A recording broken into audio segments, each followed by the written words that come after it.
Assalamualaikum dan salam sejahtera.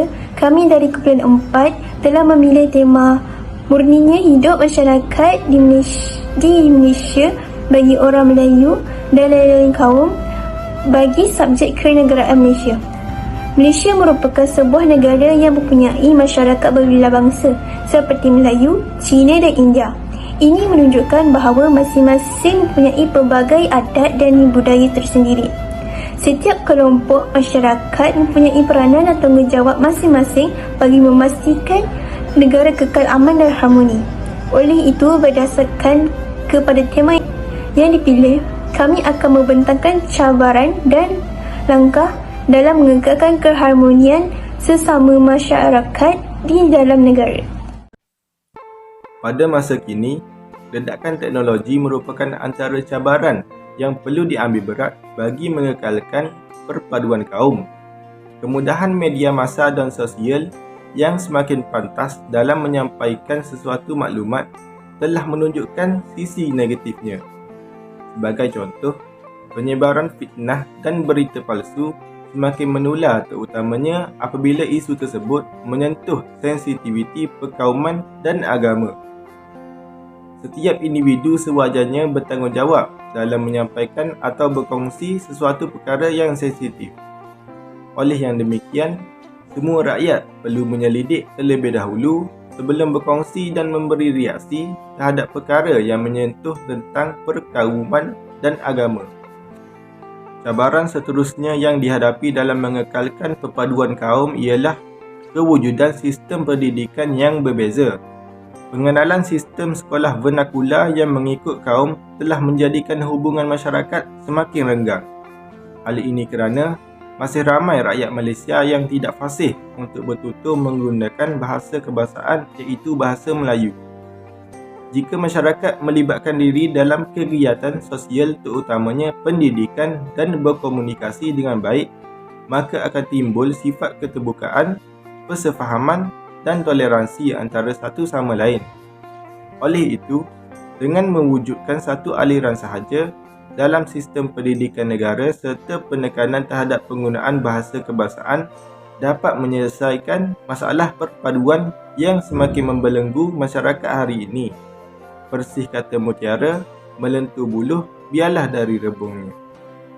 Seterusnya, menjalankan aktiviti sukan dan permainan juga boleh mengukuhkan perpaduan kaum di Malaysia. Sukan dan permainan dapat dijadikan tali penghubung dan juga gelanggang pertemuan pelbagai kaum di Malaysia. Atlet-atlet sukan terdiri daripada pelbagai kaum akan saling bekerjasama antara satu sama lain untuk memperoleh kemenangan dalam sesebuah acara, menyebabkan perpaduan kaum menjadi lebih kukuh. Dalam hal ini, satu perkara yang perlu diselesaikan adalah dengan memecahkan monopoli sukan dan permainan yang dikuasai oleh sesuatu kaum sahaja seperti permainan bola keranjang, sepak takraw, pingpong dan sebagainya.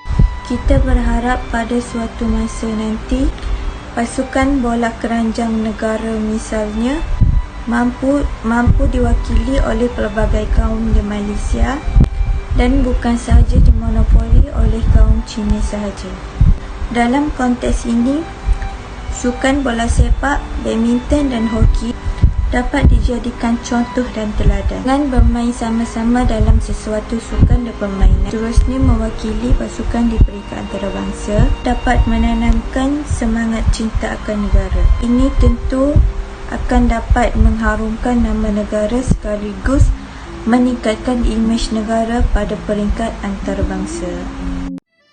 Selain itu, perpaduan kaum di Malaysia boleh dicapai dengan meraihkan sambutan perayaan kaum-kaum di Malaysia secara bersama-sama. Melalui amalan kunjung-mengunjung yang dilakukan akan dapat mengeratkan lagi ikatan silaturahim antara jiran serta rakan-rakan daripada pelbagai kaum di Malaysia. Sebagai contoh, sambutan Hari Raya Aidilfitri, Tahun Baru Cina, Deepavali, Hari Gawai dan Hari Krismas yang merupakan perayaan utama yang boleh diraihkan oleh seluruh masyarakat yang terdiri daripada pelbagai kaum di Malaysia. Melalui kunjungan Sambutan perayaan sesuatu kaum dapat menerbitkan lagi perasaan hormat menghormati terhadap adat dan kepercayaan kaum lain. Di samping itu, budaya ini dapat mengukuhkan lagi perpaduan apabila kurangnya syak wasangka antara kaum di Malaysia. Sekiranya perkara ini dapat dipraktikkan, niscaya masyarakat Malaysia akan mampu menghadapi apa-apa sahaja cabaran yang datang dari dalam maupun luar. Ibarat kata peribahasa, bulat air kerana pembentung, bulat manusia kerana muafakat, serta bersatu kita teguh, bercerai kita roboh. Langkah yang dapat dilakukan untuk mengukuhkan perpaduan kaum ialah dengan menghindari sebarang tindakan yang boleh mencetuskan provokasi kaum.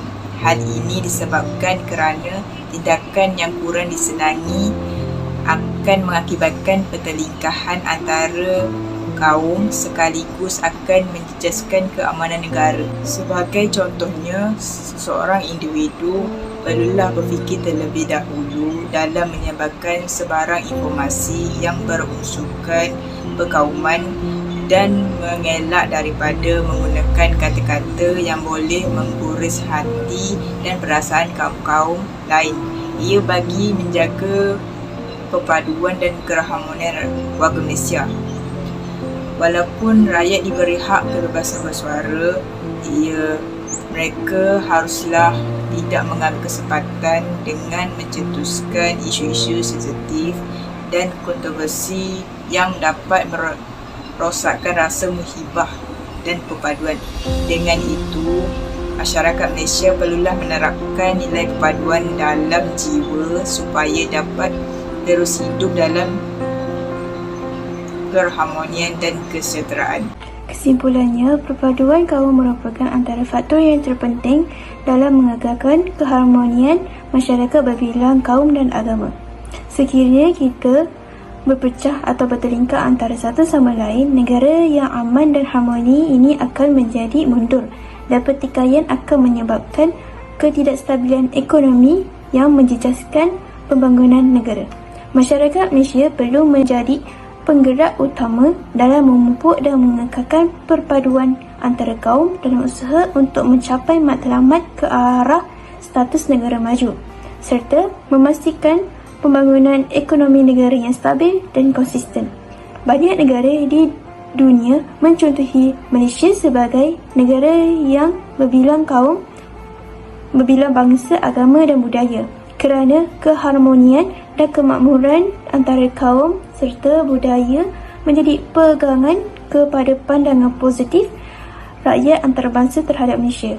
Itu sahaja dari kami. Sekian, terima kasih.